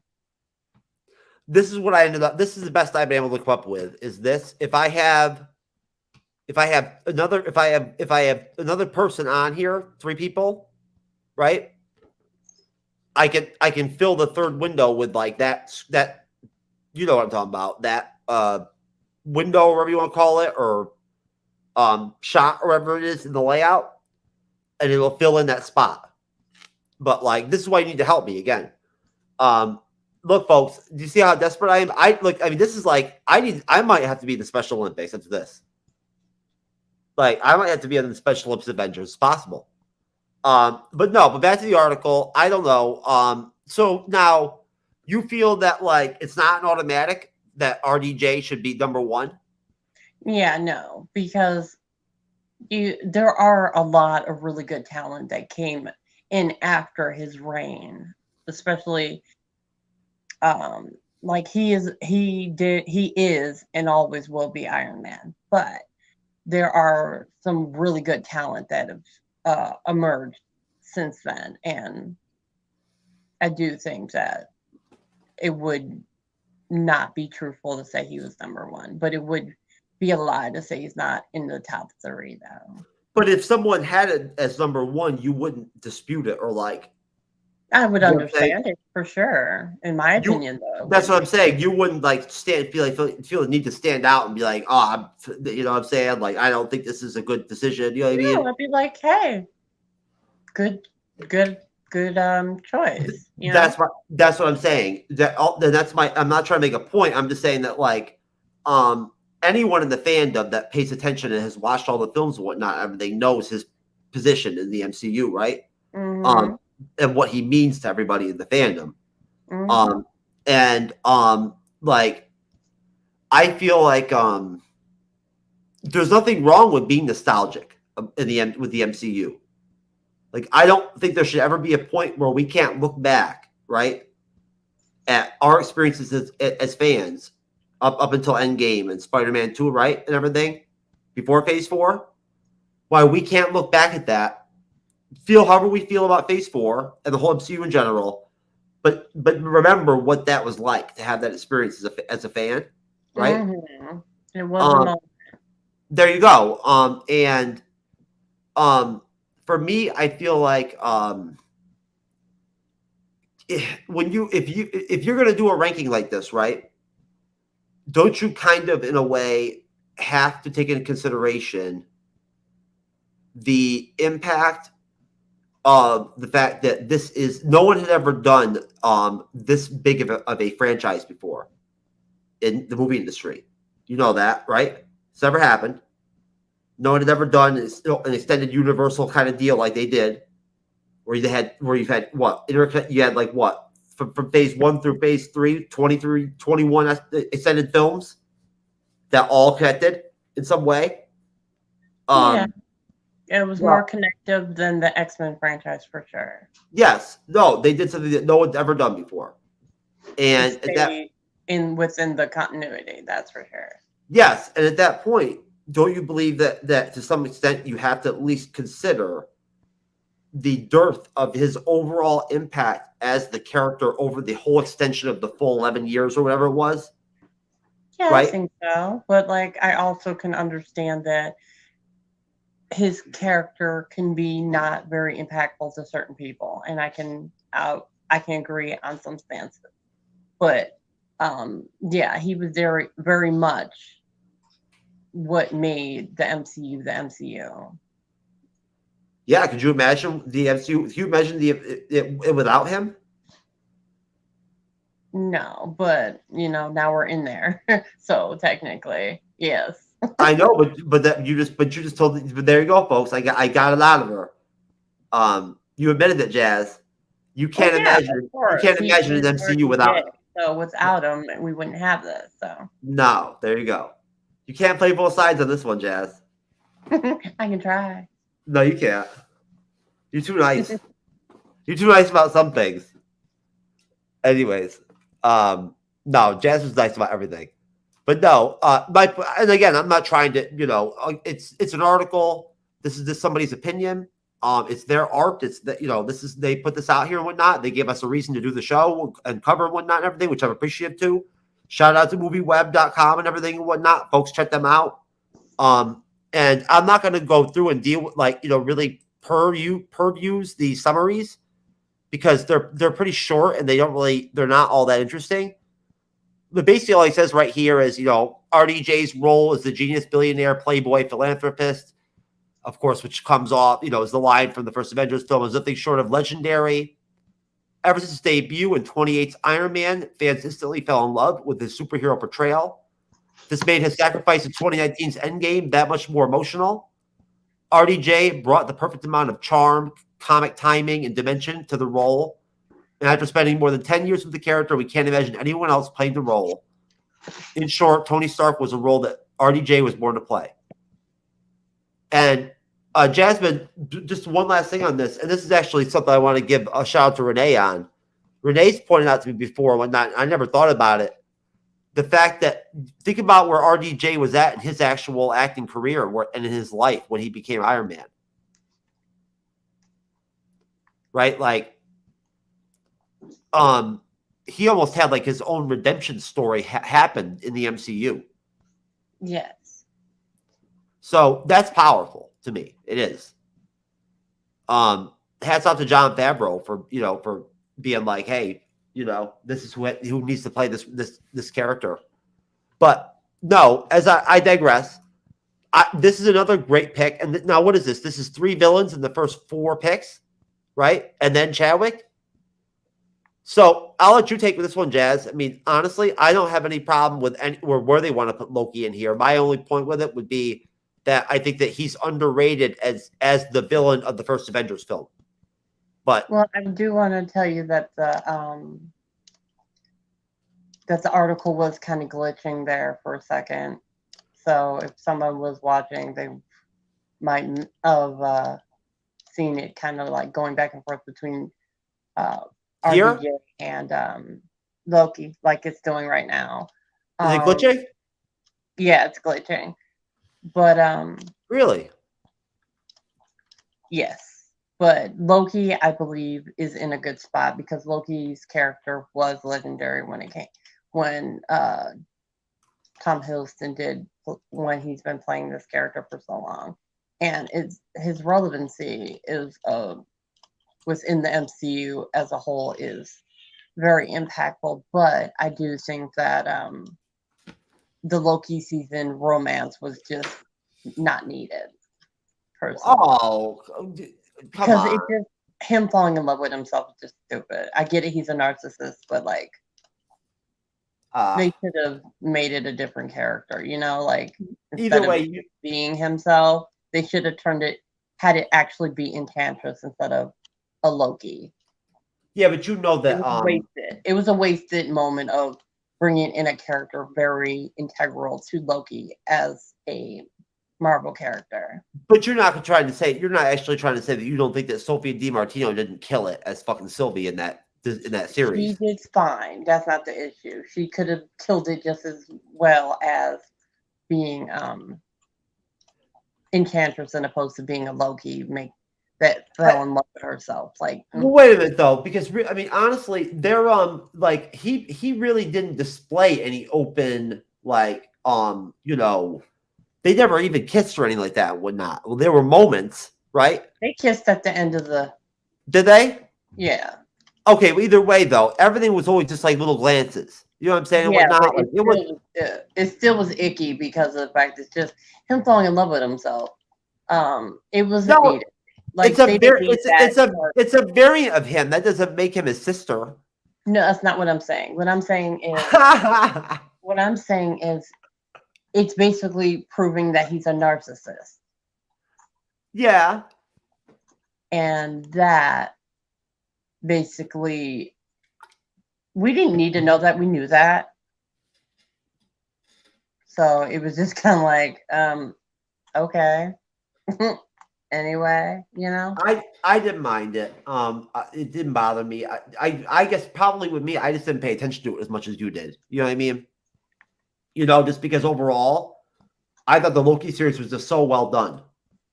That's why, you know, for me, like looking back, you know, we've talked about this before on the show. I really feel like, sadly, it's unfortunate, Jazz, but we may never get Disney Plus series as good as the ones we got in the beginning. Again, I don't agree with that. I think they're doing quite well with them. I think that our audience has just grown to a point of which they've been spoiled to the point where they're a little bit more harsher with their critiques than they were previously. And that just goes with years of content. And, you know, like there's a lot of people that enjoy some of them. And there's a lot of people that are very vocal about disliking it. But I don't think any of them were not needed or like D-level content. Not even remotely. Oh, well, I didn't say anything like that. I'm just saying that like well, it doesn't even matter. It's a long. We still have six other freaking people that we have to actually talk about, and I don't want to turn this into like. I know you don't want to be a part of one of my 6-hour live streams, right? That's what I'm saying. Not unless I somehow like mail you some crack. Yeah, dork. And I got to make sure I give you enough for the cats too. You're dark. So Chadwick Boseman, of course, is one of my heroes. And King T'Challa, Black Panther. You know, I'm not going to read what the guy basically says, or you know, pardon me. But all he basically says is just essentially that, you know, he does a great job from right off the bat in Civil War all the way through, you know, his final performance at Endgame. And that his casting was like, you know, obviously really, you know, smart and whatnot and everything, which, hey, hats off to Sarah Finn, right? That's something, isn't that funny, Jasmine? Nobody ever mentions that nobody ever taught whenever I've never done it before ever. Myself, no one ever talks about T'Challa or Chadwick and ever mentions that Sarah Finn is the one that cast him. Yeah, true. You know what I'm saying? Like, don't get me wrong. Everyone knows that. I think if people don't understand that Kevin Feige's the shot caller, at the end of the day, like that's how it works. Like he's the one that decides who plays who and whatnot in the MCU, not Sarah Finn. But she's like, her role is to provide him with who she feels best suited to play the role, right? And I don't know about you, Jazz, but I'd have to imagine that he usually doesn't like disagree with her. I don't think. I don't get that vibe from him. No, I agree with you. Right? And she seems to know what she's doing too. Like, you know what I'm saying? She's done a really great job casting for the MCU for a long time. Yeah. Casting hasn't been an issue. I don't believe that's completely accurate. There are No. And that wasn't done. I was gonna say it hasn't been off, maybe, right? But I don't know if it's the main problem, is all I was going to say. No, I'm sorry. What I was going to say was when it came to casting America Chavez, they did go lighter in skin tone to the character being darker in skin tone in the actual comics, which does bother a lot of people. Oh, see, I didn't know that. Yeah, she's a lot darker character. She's an Afro Latina, and they went with a straight Latina. So a lot of people were upset about that for those who are mixed Afro Latina representation. They didn't get it because of the fact that, you know, they didn't cast it correctly. Did they enjoy the character in the movie at least? Yeah, they enjoy the character. They think the actress does an amazing job. It's mostly just there's a lot of that in Hollywood when it comes to casting. And so people just have a little bit of a pet peeve for it, but they aren't going to take it out on the actress or be blindsided by it and say that, you know, the actress didn't do a good job when, yeah, she did an amazing job. I know I have an issue with the casting, but it didn't stop me from enjoying her as the rendition of the character. I think she did great. I apologize. I didn't mean to. That I forgot to mute my other laptop right there for a minute. I didn't mean to play that over you, Jazz. No, and I get what you're saying. I thought that America Chavez was actually a really great female character in Doctor Strange too. I thought she did. I forget the name of the actress that played her, but I thought she did a pretty good job. Yeah, good job. Now, as far as Chadwick goes, like I'm biased on this. I really am. I'm not gonna lie about it. I'm heavily biased on this one. Like I don't know where I would place him in the ranking. If I had to sit down and do this myself, I'd have a very hard time with it. I really would. If I had to be in the position of the writer that did this article, I would feel very like it would be very difficult for me. I think. Yeah, it's definitely difficult trying to put him on the list just due to the fact that yes, he did an amazing job as the character, but also due to his passing, it adds an extra layer. Well, yeah, we did trying to rank it on top of the fact that he didn't have a lot of screen time. There you go. That's what I was gonna say. Is there's that third layer too, where like we didn't get to see more of him. Yeah, like so at that point it's like, where do we put that character? No, imagine Wakanda Forever with T'Challa in it. Like you know what I'm saying? Would have been really good, and it did. And you know, I did see the script for the original version of it, which would have had been with Chadwick, and it would have been definitely had a different tone than the funeral version of the movie, which we had gotten. Which, I mean, I'm not complaining. I enjoyed the film. It was quite well done. I think they did a really good job with dealing with grief on top of her not wanting to fill her brother's shoes, because of how much that pained her emotionally, and then losing her mother. It was just, they did a really good job. Well, that I mean, they never hired Letitia Wright to be the Black Panther. Like they never, Sarah Finn didn't cast her to ever be anything but Shuri. Do you know what I'm saying? Like, they didn't. Yeah, well, that's also because a lot of people don't know. Like, if you don't read the comics, if you're not a comic person, but you also saw that coming. But a lot of us who read it knew if something had happened, definitely that was going to be the way they were going to go about it. The Shuri in the comics is nothing like the Shuri in fucking Black Panther. Of course not, because it's the Marvel. They in the comics more nuance to her as in well. the comics. She's a trained combatant, physical combatant who can fight. She's stronger. She's more muscular. She's taller. She's thicker. But they didn't need to make her muscular in order to.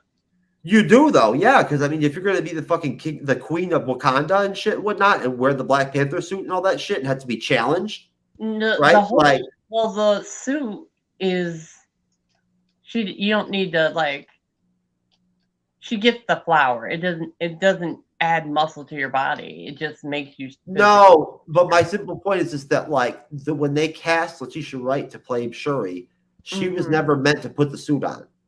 That was not their plan. So at that point, to be completely honest, the actor, the people that directed it, their casting wasn't the Marvel. Nobody knew that Chadwick was that sick. Casting. Somehow the people at Marvel and Disney did not know that Chadwick was that sick. Well, no one did. How they didn't know that? How they did not realize that he was that. Because he was hiding it, and I mean, when you're working, you're not really trying to. Yeah, but Jazz, that he had to sign a contract with them and everything and whatnot. You don't think that they do ask for medical examinations and shit like that? Whatnot when they make these big fucking. It's that integral to the point of. You don't think it is? Not after the fact, because before when they hired him, he wasn't that sick. Do you know how much money they're investing into these actors and actresses in these films and whatnot? In some cases, yeah, but we can't assume because we don't physically know. No, I don't know, but I'm just saying to myself that if I was economically in the position of Disney, right, I would like you've heard of the regiment that they expect like from the actors and actresses when they sign the contracts to like Scarlett Johansson, for instance, where she had to eat, she could only eat certain things, had to maintain a certain weight, you know what I'm saying, whatnot, work out, you know what I mean, right? Be in shape for like her acting appearances and whatnot and everything, and keep in shape. They all have to do that stuff, all of them. Oh yeah, I know. Nobody talks about it, but it's there. It's part of their Oh contract. yeah, I know. Chris Evans came out about that. Yeah. But that's some serious shit. So but that's majority of Hollywood in general. They have a particular beauty standard that you're supposed to have. Yeah, but that shit's like really it's insane for sure. But like it works because like especially with Captain America, you have to have a certain body. Well, of course you do. Type for said character, and that's right. Yeah. But Shuri in general has a feminine physique in the comics, and body types, muscular or not, are very different on each person. So I think Shuri looked amazing in the suit. So I had no qualms or complaints about that. I think Chadwick. I'm down with having Chadwick on this list, but I would probably have had him at like 9 or 10. Not like this low. Further down. I would have. Yeah. Further down material. Well, maybe no. You know what? I'm sorry. Maybe I think 5, 6, 5 or 6. Now that I think about it, I'm being off the cuff here. Maybe 5 or 6 is probably where I would put him. Right around here, where he has him. If you would have put him further down, I respect your opinion on it. I just think that we're going to go farther down the list, but. I mean, you just mentioned Chris Evans. You know what I'm saying? He's not even on the list, I don't think. You know, ScarJo, right? No, you know how I feel about Chadwick. I mean, I considered. I've never gotten a tattoo before, but I've considered if I was to get my first one I wanted to potentially get something that had something to do with Chadwick. But everything that I looked at and whatnot, and I talked to a couple of artists and whatnot, was going to be too big. So I just wasn't gonna. I don't want some huge fucking thing on my back that's gonna take half the back up and whatnot. I don't want that for my first tattoo. I'm not doing it. Yeah. I'd rather have my first one be like moderately sized. But no, I love fucking T'Challa, Tom Holland, Peter Parker, Spider-Man. Now, let me go back just really quick as a premise to the beginning of this article. The MCU is filled with many compelling characters who we've fallen in love with over its franchise run. Hero or villain, the MCU manages to humanize its characters, making us care, relate, and emphasize with our favorite characters. However, why would these characters be without who would these characters be without the exceptional actors that bring them to life? Sure, not every character or performance is great, and there are still a few that feel very lackluster, even in a franchise as huge as the MCU. Yet, the actors who deliver jaw-dropping performances make their characters in the movie so much more memorable. So, without further ado, here are the best performances in the MCU. I was wondering if there was like more of a context here. Do you see what I'm saying? You hear what I'm saying? Like, so far I haven't had any disagreements with the list so far. No, I just was wondering. RDJ. I just was wondering if maybe there was something that anything that was added on top I didn't notice, right? Like any qualifiers or quantifiers to any of this stuff. But that, I guess basically we're talking about like the whole span of these whole actors and actresses like careers in the MCU. No, I think, I don't know, Jazz. I think this is fair. What do you think?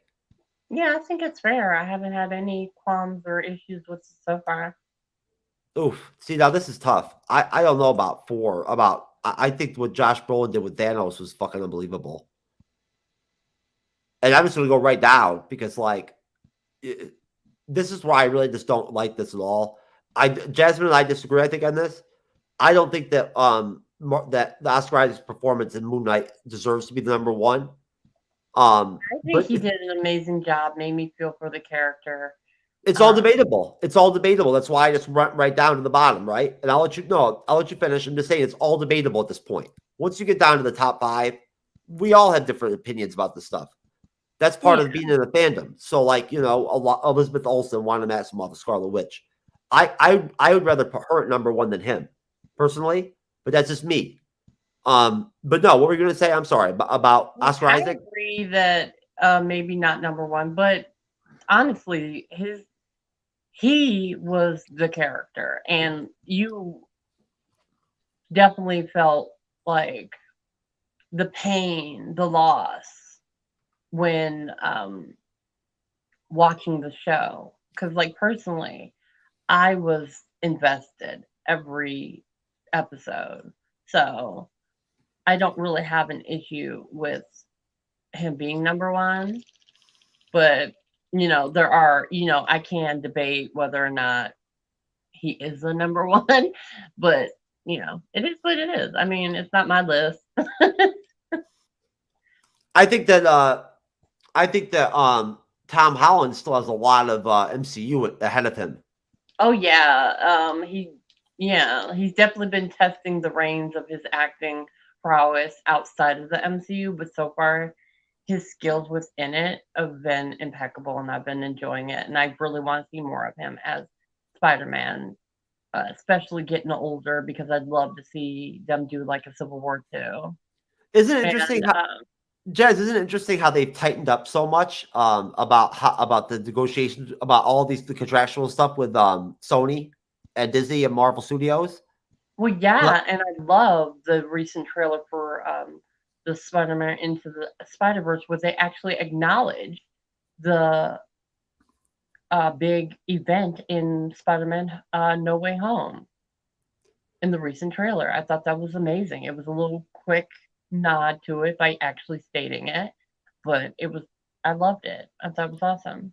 I just think it's interesting that they're not like I'm not even sure if they've even finalized the contract yet.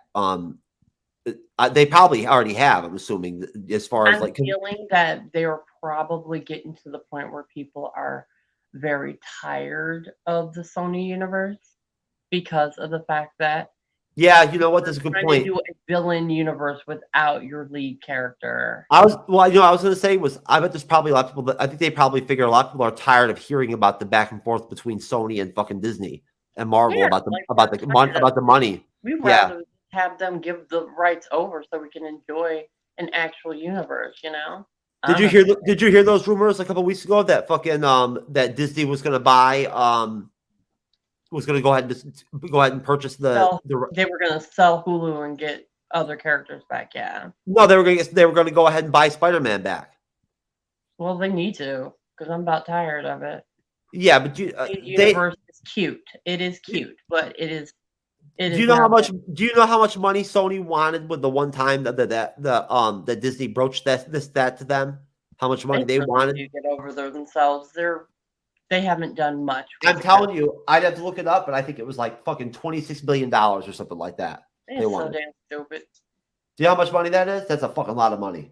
Yes, and I think Sony, what are you going to do with it? You can't seem to get anything off the ground. It's Spider-Man. It's Spider-Man. He's the most popular superhero in the Marvel Comics universe ever. Yes, but they're haggling with the wrong people.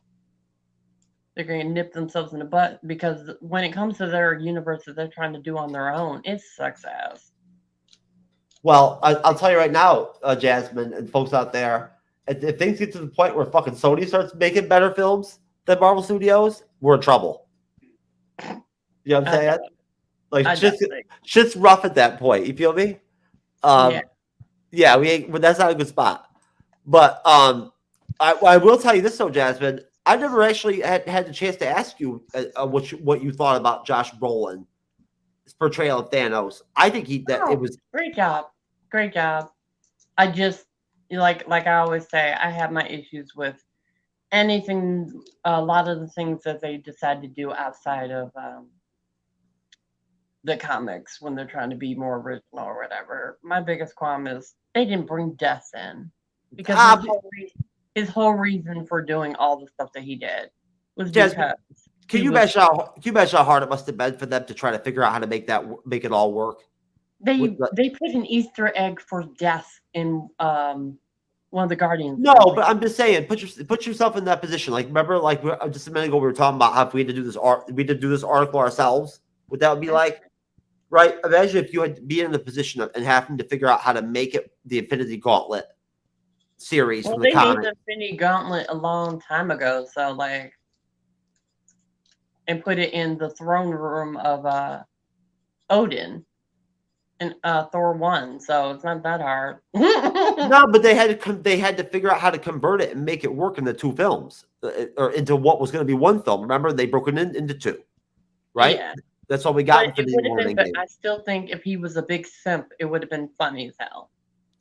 I think honestly that Josh Brolin's performance in Thanos and Infinity War should have been Oscar nominated. I do. Oh, they weren't going to try to give any. No, I know they would never give any of them one of those awards. I'm just saying that he should have been nominated for an Oscar. Knowing if anyone deserved one, if anybody, I think if anybody deserves one, anyone, honestly, it's not RDJ or whatever, whatnot, it's him. I also believe Elizabeth Olsen deserves one. Oh, Elizabeth Olsen. Well, yeah, but didn't she win a couple of Emmys for WandaVision already? I don't remember. I didn't really watch. I think watching award shows. No, I did too, but I believe she did. I believe she did. Well, then that's that case, then yeah, Josh Brolin for sure. Yeah, no, she I think she won the Emmy for that year for 2021 for leading television actress or whatever.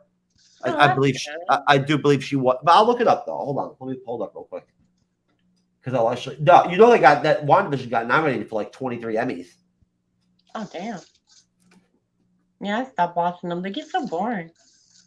I don't watch. Are you fucking kidding me? I don't watch it. Yeah, I don't watch that shit either. Yeah, because they keep giving them to undeserving people and just gets old. It does. I don't watch any of that shit. I can't even stand watching the Oscars anymore.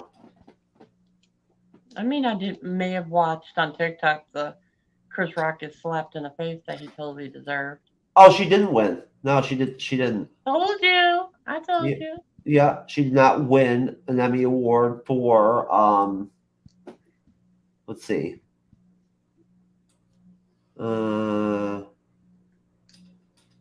Best Actress. She did not win, but she was nominated though. Which, hey, you know what? That's still I think really really big. Jazz for a comic book genre kind of thing like that. You know what I mean?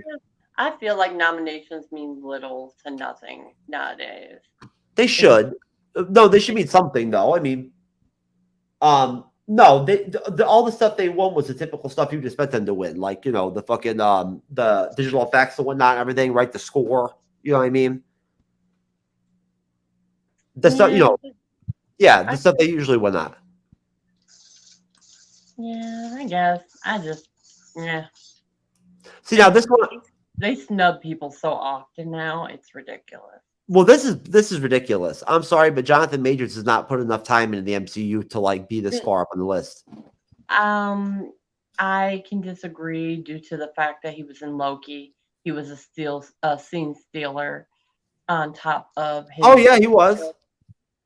Yeah, and on top of the fact that he has as much screen time as No, I was gonna say more than Chadwick Boseman at this point, but no, I'm wrong.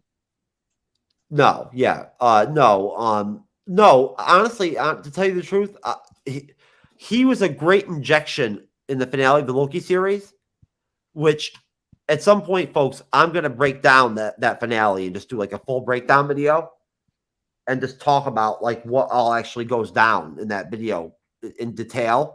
Because that finale is really deep if you really sit down and think about it. Basically, no, all I'm saying, Jazz, is just that I love Jonathan Majors. I think he's great. You know that I always have good things to say about him and his acting. I'm just saying that I don't think he's put his time in, in the MCU, and I think that matters. That's all I'm saying. Yeah, I can understand where you're coming from, but I've also seen how many people he played in that. But the end credit scene for the Council of Kangs scene. A lot of people, and it was a scene stealer. I mean, he's Kang. That's what he's gonna do. That's what's gonna happen for the next 4 or 5 or 6 years, or whatever, whatnot. He's gonna be all those different He's gonna be Immortus, and all that shit. Well, I have a feeling they might have to recast them with all the stuff going on because Disney is not very receptive to waiting when it comes to bad headlining when it comes to their actors. Well, Elizabeth Olsen definitely deserves credit. Honestly, Jasmine, what I think we should do next Sunday is I think that we should actually do our own ranking of the 10 acting performances that aren't on the list. Totally. Right? Like you do 5 and I'll do 5. You know what I'm saying? And that will be the show. We'll do that. Right? And I'll fill the panel in based off that. So just come up with your own 5 by like I don't know, Tuesday. If you could. No, once it gets I mean, I like these articles. They're fun. Like they're good shows. I've done these shows before with articles and whatnot, these ranking shows where I've had big panels and whatnot and everything. And like it's a very good discussional piece, right? To have something to work with like this. An article like that, and I think that it's this person here that wrote this article did a pretty solid job. Would you not agree, Jasmine? I think that overall, you and I know I have. I'm sure you have too. You've seen ranking articles like this before that are just delusional. Yes. Like just stupid shit. And I definitely, I mean, honestly, like some shit show type stuff and whatnot and everything. Like this is pretty decent. I'm pretty happy with like, what that came out of that and whatnot and everything. But no, I think that Elizabeth Olsen is going to be she's going to be in Agatha, House of Harkness, or what are they calling it? What is Agatha, the title of Agatha's Disney Plus series going to be called again now? I'm excited for a lot of the shows that are coming out, but I understand we're going to be going through a hiatus of slowing down for the saturation, but oversaturation, and I'm actually kind of okay with that because of the fact that it's good to allow other studios to shine a little bit, and if let them rise or fail on their own, and then come back with material, and then watch those people who've been complaining so much actually start roaring for happiness due to the fact that they're finally getting what they want. You and I better tighten the fuck up on our MCU shit, like and be more current, whatnot, everything, because the amount of stuff we don't know right now, like both of us, we're like we don't know how to like we're forgetting names and shit, whatnot, and everything, and like all this stuff and whatnot. It's not reflecting very well for us. You know what I'm saying? No, it's not. No, it's not good. Are you feeling it? Like, are you feeling that too? Because I'm feeling it. Yeah, I am. I'm like, oh shit! Like, I feel like I'm behind, almost in a way. Like, you know what I'm saying? But hey, that's part of the deal, right? If you're going to cover the MCU, like, there's going to be times where you don't want to just like be immersed in it and shit constantly. Yeah. Which hey, with the MCU's Bleeding Edge, don't have a problem with that because like we're not going to cover just the MCU. It's that simple. And there's going to be a lot of good DCU. Jasmine, you and I haven't even talked about the fucking the Gunn Saffron slate, right? And what your thoughts on that are and everything and whatnot. We haven't even had a discussion about it before. Yeah. Right? I don't know about you, but just real quick, I think it sounds really interesting what Gunn wants to do. I like it.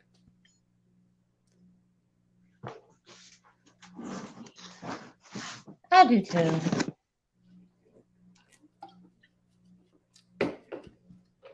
Are you moving furniture part-time while you're doing the show right now or something? Or no, it was my cat being an ass, so I had to go deal with that real quick. Oh geez, you and your cats, I'm telling you, Jazz. You're like Alexis with her dogs. But no, but Jasmine, I just wanted to really quick just point out that Jazzy actually just came to me recently and let me know that she isn't into making individual content that much these days, and she just wants to kind of just do, continue to have her regular role on the bleeding edge and whatnot and everything, and has more fun doing this than doing the individual content. Which honestly, Jasmine, I can't blame you with that, because I'm kind of that. Obviously, I'm sure you understand that's where I got to too at one point, right? That's why I got into long form content. I just couldn't just make individual content anymore. It got too old, and I did it for longer than you. So you know what I mean. It does get boring sometimes, and like if it's not, but either way, it's more the editing that's been the issue. It's like it's time the consuming. guidelines are so strict to the point where videos weren't even uploading, or they wouldn't stay uploaded just due to the fact of like, oh yeah, your copyright's fine, you're good, and then they'd be like, no, we don't like it, we're gonna take it away. It's frustrating. It really is. And, I personally, I've gotten to a place where I'm actually doing better with handling the affairs of the bleeding edge than I have in a while. Just because of the same, just like Jasmine knows, ups and downs of life that we all experience, right? Where like sometimes you go on a bad patch for whatever, whatnot, and then things swing back in your direction, right? It's an ebb and flow, and we have a lot of really great content coming up ahead of us. It's good to know that Jasmine will be here, a couple times a week and everything, reliably. I'm happy about it. Right? I think she does a good job, and she's really excited about the fact that we're going to be doing movie reviews now. So she can try to come up with some crazy shit that will fucking piss off Cyber some night or whatever, whatnot, right? That can be like our own inside joke, Jasmine. What kind of fucked up movie can you come up with to piss off? We can see what degree of pissed off is Cyber we could get to, like in the studio. You know what I'm saying? Like we'll start like doing some secret recordings of him when I tell him like your pics or whatever, whatnot. That shit would be hilarious. It would be hilarious. I'm telling you. Cyber's a really good guy. He would never say anything bad about you behind your back or like that, whatnot, everything. But he would just make, how he is. He'd make some facial expression. If he didn't like it or whatever, you know what I mean? He'd be like, or put his head down or some shit, No, Cyber's not the type to badmouth anybody. He don't have it in him. He's not that kind of person. He's a good dude. Jasmine, tell me, hon, what has your experience been like on the bleeding edge? What's it like to be on the panel on a regular basis? I love it. It's fun. It's like just chatting with a bunch of friends and just goofing about and just being able to have serious and silly discussions about Marvel. And that is something I enjoy, because as a Marvel Star Wars-esque fan, it's nice to have people that I can conversate with that and would understand or that get where I'm coming from and dispute or, have their own opinions about, because nothing's more fun than having a conversation with people that have different views. But it takes time at first, doesn't it, to kind of like digest that though and actually get into it. Yeah. Because it is tough to have to hear people say things you don't want to hear. Yeah. Right? I've been there, believe me, I know. It is freeing, isn't it, to be able to just like be around people that like you have something in common that has nothing to do with politics or, you know what I mean? Like nothing negative. You know what I'm saying? Mm-hmm. Like it's all centered around positivity, right? What it is you have in common with the MCU when you have like somebody like that vibe in the fandom. Mm-hmm. It transcends all the bullshit, kind of, right? It doesn't really matter like what color you are or if you're a man or a woman or trans or whatever, right? You're an MCU fan or you're an MCU fan. It's pretty much that simple. You know what I'm saying? And at the same time, too, we don't like have fucking litmus tests or anything like that and whatnot. If like you're like a new MCU fan or whatever and you haven't watched all the films or whatever, good for you. That's fine. At least you watched one of them or you're watching them now or something, right? Like, fuck it, it's not a requirement in life. It's just kind of you're missing out, But Jazz, What did you think? What, were you surprised that there was some fucking crazy ass white dude fucking with all kinds of like diversity and shit on his shit and whatnot, everything before you came on? No. Oh no? Okay. Well, because we do have all kinds of diversity over here at the Bleeding Edge, folks. And it's not the superficial type. But well, Jasmine, thank you. It's very complimentary. I know it made me feel really good when you mentioned the fact that you overall you want to have fun when you make content. Mm-hmm. And that's how I feel too. It's very important to me. Is to be able to have a good time. And you enjoy the people that you meet coming on here and everything and whatnot. Has it been a positive thing for you? Yes, I love it. It's widening a circle of content creators and just nice, interesting people. Have you grown because of it, do you think? Yeah, I think so. I've been a lot more social when it comes to my online presence now, thanks to just doing this particular podcast. I love it. I think it's great for not only for my mental stability, but for my social stability. Well, see that again, that's very complimentary. It really is, folks. That like we care about the team that we're trying to build here at the Bleeding Edge. Cyber does, I do. Cyber and I don't have deep, long meetings about this stuff and whatnot and everything. He's a busy guy. I do most of the talking and whatnot and everything. But Jasmine knows that right when you're over here and you're with us and whatnot and everything, that you're like I care about everybody and whatnot. Like I'm there. If somebody needs, if something happens or whatever, whatnot, and all that or whatever, like I'm there to support somebody like Jasmine or whatever, whatnot, if they need me.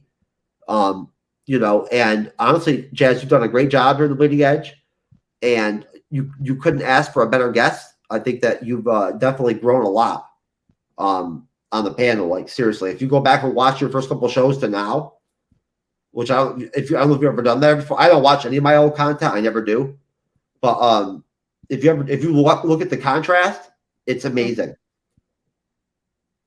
Just your cadence, the patience you have now, right? Like it almost it's like a poise, right? That you develop, I guess, and it's a comfort level too that you have when you do like meet people, right? And you get a chance to record with them multiple times and get a vibe with them and whatnot. You like Cyber Princess, right? Yeah, for sure. I definitely agree with that.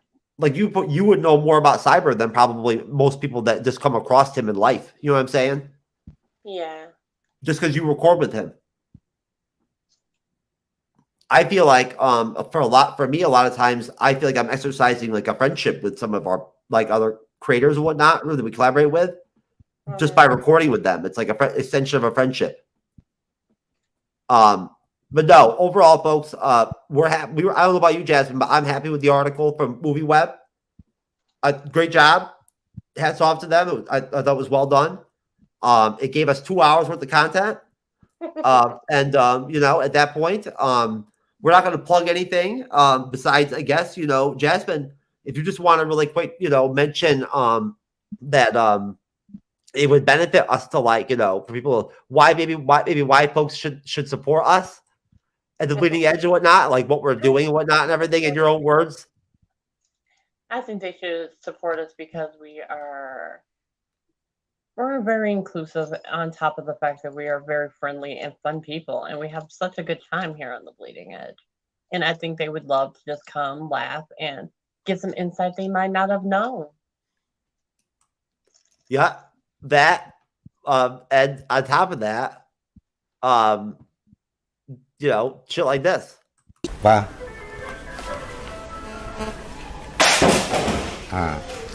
Như vậy thì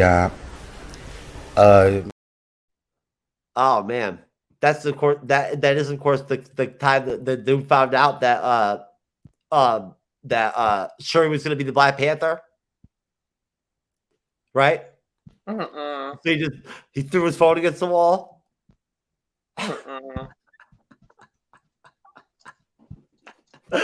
Come on, Jazz, that was funny. You're a dork. Don't even play. That was good. I'm telling you.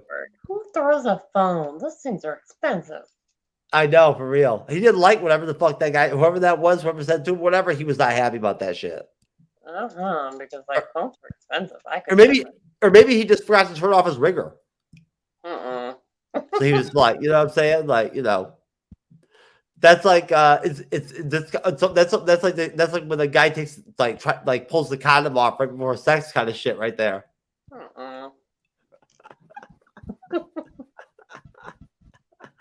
Well, folks, I can't think of a better way to end the show, honestly, than probably, I guess, let's see. This. That's right, folks. Jasmine, no drugs and alcohol. Do you understand? Of course. It ruins people's lives. Yes. We cannot be having that. No. All right. Anyways, so for Jasmine, and for Cyber, you know, and also, of course, for Jar Jar Binks. This is the MCU's Bleeding Edge. Signing out. Peace.